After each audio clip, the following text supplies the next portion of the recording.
I am your host, Fat Dag. You're listening to Wise Advice. My weight loss journey failed when I focused on how. It wasn't until I switched my focus to why that I truly transformed myself. Join the show on the web at fatdag.com and follow along on Twitter at Wise Advice. Send in your comments, your questions, and your celebrations, and I'll include them as part of the show. Before we dive in, remember, when you're out of points, stop eating points. Well, I'm honored to be your wingman as we walk through this journey together because I believe in you. Well, hello there. Welcome to episode 45 of Wise Advice. 45 of these in the books coming up now. And I want to open up with Lexi. Lexi writes in and says, "Hi, Mike. I've released 20 pounds, gone into Wonderland, and should hit my 10% next week. I'm loving the plan and can see myself eating this way for the rest of my life. Thanks for the great podcast." Well, Lexi, congratulations on 20 pounds. That's phenomenal work, right? And we've talked about this a million times. You don't lose 20 pounds on accident. In order to lose 20 pounds, you have to be disciplined. You have to be focused. You have to want that more than anything. The decisions you make when it comes to working out and eating are all based upon what your true goals are. You're coming into Wonderland, which is fantastic. That's when you hit on the scale and the first number on the scale is a 1. That is an amazing feeling when you break out of that 200 mark. And anytime you cross a big threshold, it really is a psychological boost to the brain. So congrats on getting into Wonderland. You're working on your 10%. I'm excited to see 10% for you because as we talked about, 10% is that part in the journey where you know you can do this. You've proven you can do it. You're getting the results. And it's just a matter of time until you make sure you hit goal. Now, you have the ability to get goal. If you have the ability to lose 20 pounds, you can get to goal. And you're going to get there. So right back in when you get your 10%. I can't wait to see it. But here's what it is. When you say you can see yourself eating this way for the rest of your life, well, that's important because whatever you do to lose the weight, you have to continue to do to maintain your weight loss. You can't switch it up at the end. You can't eat this magical way to lose weight and then go, okay, I'm going to go back to the way I was before. It doesn't work that way. So you have to stay mindful to the process. You have to make the adjustments to your life that are lifelong adjustments. So great job, Lexi. Proud to be on this journey with you. Proud to be walking with you. And I'm excited to see 10% coming up in your future. I know you're going to get there. Thank you for the email. Lorie writes in. Lorie says she's got a dilemma she wants to deal with. And here we go. It says, I'm trying to decide between 2 goals for this upcoming month. Goal number 1 is go for a walk every evening after work and get a blue dot every day. Or 2, join a Monday, Wednesday, Friday boot camp class that is free through the summer. Continue to do my best with tracking, but don't have a specific goal for it. And she says, I think I'll be more successful if I take one change at a time rather than trying to do it all at once. I'm already an avid tracker, so that's not really a change. I definitely don't get blue dots every day, but I don't think that it would be a huge stretch. I used to walk a lot, but haven't been in the last few months. The class might be fun, something different, but would no doubt be good for my health. It's at an inconvenient time and location, so making that goal will take quite a bit of focus. Sometimes I work on Wednesday nights, so I won't be 100% consistent because of that. Any helpful information on how to make this decision? Thanks for your podcast. It's a great way and very helpful infusion of the Weight Watcher program whenever I listen. Like taking a Weight Watcher daily vitamin. So, Lorie, that's the dilemma we all have to face, right? And so if you've listened to the show before, you know that I'm going to recommend that you work on your attendance goals versus your performance goals. Option number 1, as I heard your email to me, sounded a lot like an attendance goal. Option number 2 sounded a lot like a performance goal.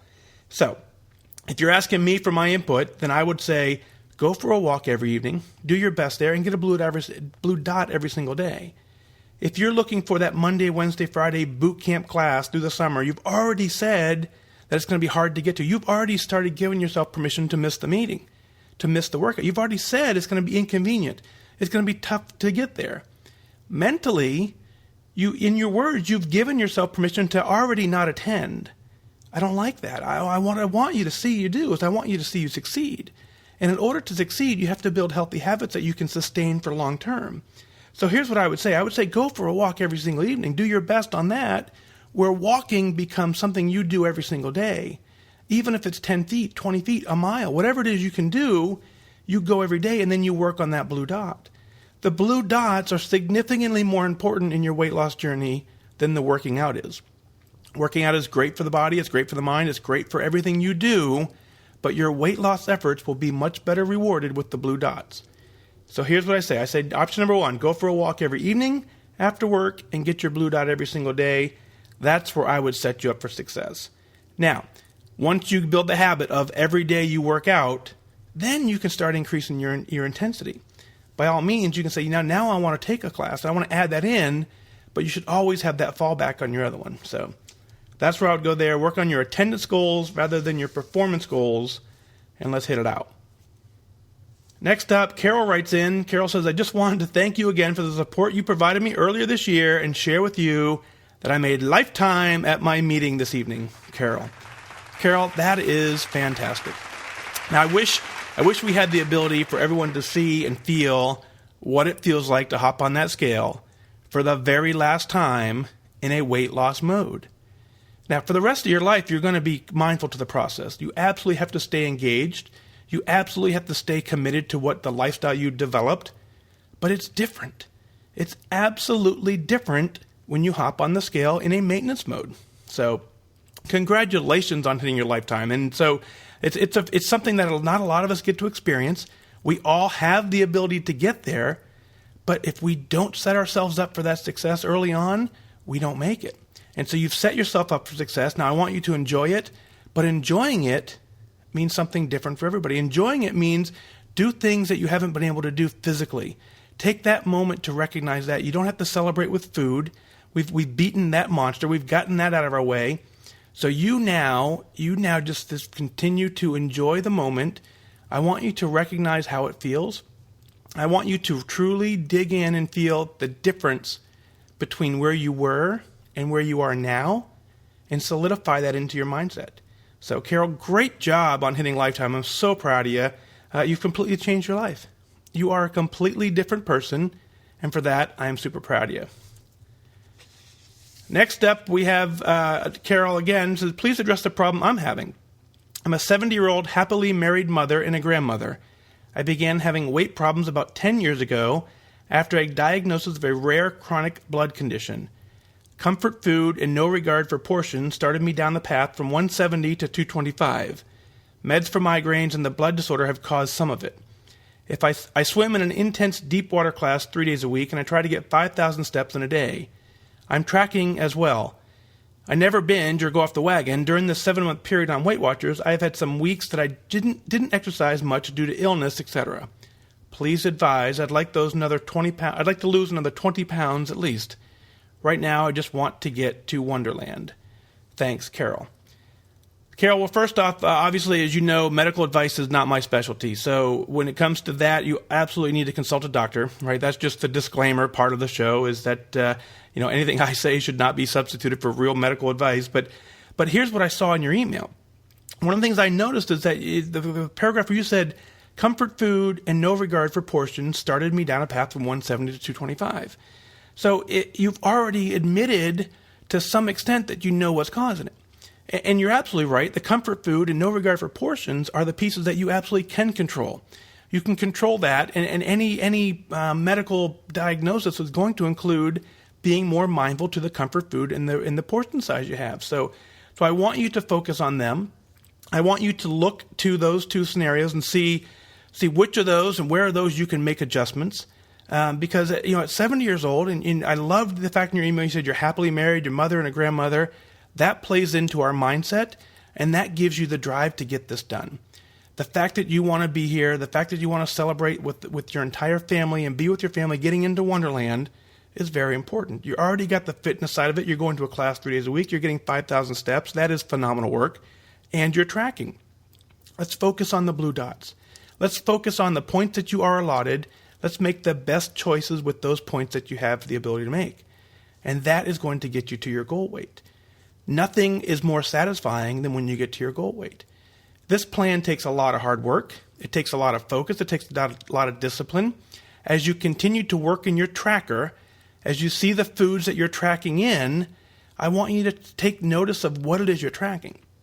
Now, one of the beauties of the Weight Watcher plan says that we're allowed to eat whatever we want as long as we track it, as long as we stay on the plan.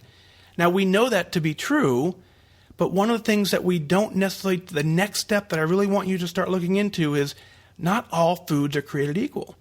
There are better choices you can make and still stay on the plan that's going to give you a lot more freedom. And it's going to eliminate some of those comfort foods, and it's going to keep you in mindset of the portion control. So as you stay on that, my goal for you is to say, let's work on the blue dots. Let's see how many blue dots. If you haven't familiar with the blue dot program, I'll summarize it real quick. The blue dot is, if you look in your Weight Watcher application, under the Journey tab, there's a calendar. Any day you eat with between -3 and +7 of your daily points, you will be awarded a blue dot for that day. Now, that blue dot means you're eating on a healthy plan, and it's about a 10-point range from your daily target. But if you consistently eat that, that takes over the portion side. And your portions become significantly better as you follow that plan. So that's where I'd work on for that, Carole. So thank you for your email. Keep in touch. Let me know how you're doing. Let's get this done. So I want to take a moment here and address the weekend. We're coming up on this air will hit the air on the 8th, Monday. And by the time that gets out there, many of us have gotten through the weekend. We've had a good break, from the work week for the most part, depending on what your job is. Some of us, of course, are working all weekend. But the weekends, generally speaking, we tend to go off track. I noticed I keep a lot of different stats. I keep an eye on a lot of different things. And I noticed significantly that the participation in Connect, the participation that I see back is significantly less over the weekend. And I can only attribute that to is the mindfulness that when the weekend comes, our brains kind of dissipate a little bit, and we say, it's the weekend. I want to relax. As we work to develop healthy habits, as we work to completely change our life, we have to recognize that Saturday and Sunday are days of the week. They're not the week; they are the weekend, but they're 2 more days, and those are the most important parts of our day. So, if we were to completely change our lifestyle, if we were to say, I want to completely change my life. And I equate this, and I said this the other day to someone online, and say, think of it in terms of trying to quit smoking, right? If you had a smoking addiction, I have a food addiction, and so I have a sugar addiction, I have a junk food addiction, so I tried to break that. Equate it to your cigarette addiction. If I was a smoker, and someone said to me, hey, here's the best way to quit smoking is on Monday, no cigarettes, on Tuesday, no cigarettes, Wednesday, no cigarettes. Thursday, none. Friday, if you need one, I understand because it's the weekend. Saturday, smoke a little because it makes a little sense because it's the weekend. And then on Sunday, try and get back on it. Well, if you did that, you never would truly break the addiction, right? The habit would continue to be there. The nicotine addiction would never dissipate out of your body. So when we do the same thing with foods on the weekends, it's the same exact thing. We can be strong Monday, Tuesday, Wednesday, Thursday. And then when Friday comes up, we kind of give in just a little bit. And what that does is it reignites all those habits. It reignites the reaching for things you wouldn't normally reach for. And then when you bring the sugar and the processed food back in, it really reignites those cravings. And so on Monday morning, those cravings are even harder to get. And so suddenly you go Monday through Friday and you continue just to put them at bay until the next weekend. And that becomes a cycle where we do this and suddenly the whole plan becomes too difficult to maintain because we end up giving up because those addictions are so hard to suppress. The best thing we can do is to break them completely, be done with them, and move on. So I hope that helps a little bit with that. Just like as you, I continue to struggle with it. The weekend for me wasn't the absolute best. I recognize that I've tracked it, I've moved on. And so we're just going to continue living at Lifetime. Living at Lifetime is a completely different scenario. In a weight loss mode, you are focused, you're intense, and you want to get the things off. And when you're in the Lifetime mode, it's all the same, with the slight difference of you have the ability to, you have some wiggle room, I should say. But the problem is that wiggle room brings back the addictions. So you've got to fight them, you've got to fight them off, and you've got to win. So we all have the ability to get there. I know you have the ability to get there, and I'm on your team as we walk to get there together. So thank you for what you're doing. I want to hear your celebrations. I want to hear all of your journey, the progress you're making on your journey. I want to hear where you struggle. I want to walk through it with you. Go to fatdag.com, click on podcast, send in your celebrations, send in your comments. I'll include them as part of the show. Reach out on Twitter at Wise Advice, Instagram at Wise Advice. And lastly, if you prefer, go ahead and call into the show. Leave a voicemail at 317-662-4214. I'll splice that audio in as part of the show. Depending on where you're listening, we're on SoundCloud, we're on Stitcher, we're on iTunes and Google Play. I'd love to see reviews out there. Let me know how I can help you out, and let's get this thing done. But that's going to go ahead and do it for this time. Remember that losing weight and getting healthy has nothing to do with luck. You've got to remain disciplined and focused. Set your sights on your goals and go after it. I wish you good focus.